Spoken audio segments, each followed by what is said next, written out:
kembali dengan saya ya, Wayan Wardana Channel ya. Semoga sobat YouTube bisa temui dalam keadaan sehat walafiat ya.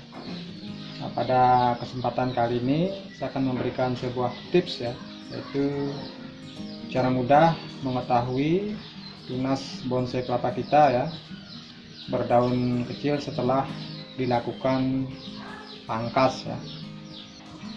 Pada kesempatan kali ini ya, saya mengucapkan terima kasih kepada sobat YouTube ya yang sudah mendukung channel saya, dan yang belum ya silakan tekan subscribe dan nyalakan lonceng ya untuk mendapatkan video terupdate ya dari channel saya.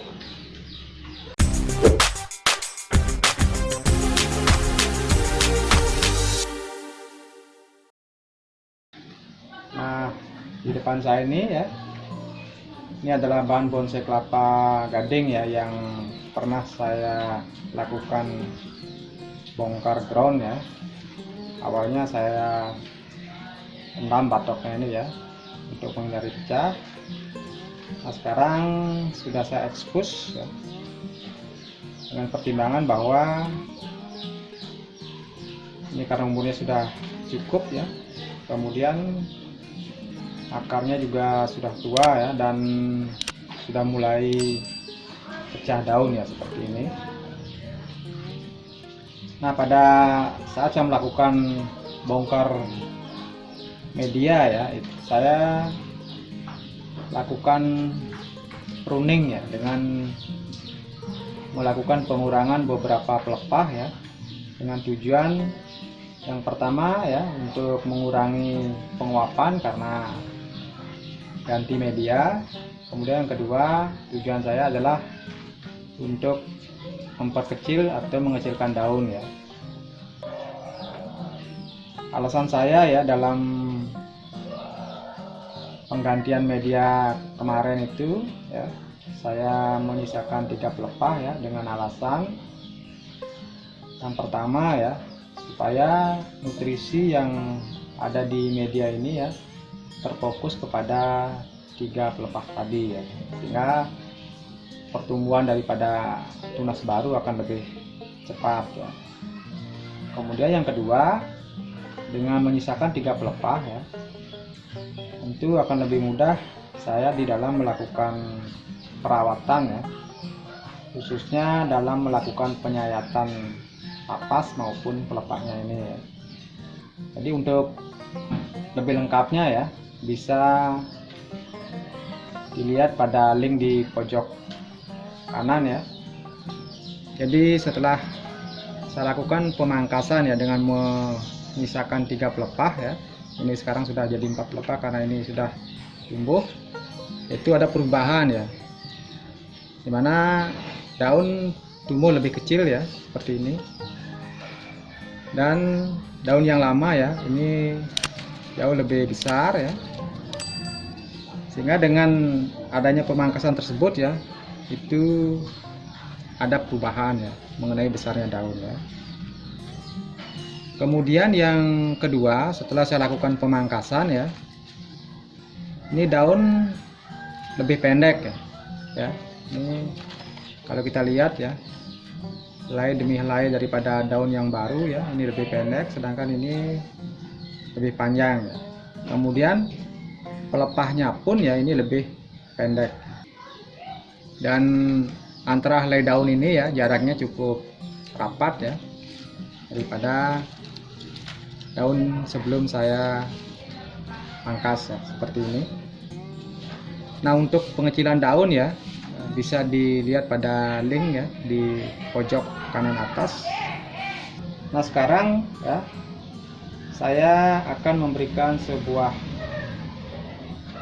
cara ya untuk mengetahui ciri-ciri daripada tunas bonsai kelapa kita ya yang berdaun kecil ya setelah dilakukan pemangkasan ya.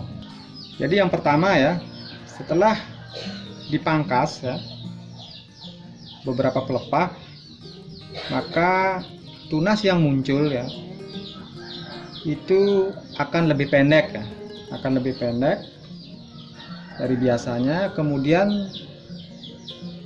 tumbuhnya itu akan melengkung ya. Ini akan melengkung seperti ini ya, akan melengkung. Ini ciri yang pertama ya, berarti kita sudah kelihatan ya bahwa nanti yang akan tumbuh adalah daunnya kerdil ya, seperti itu.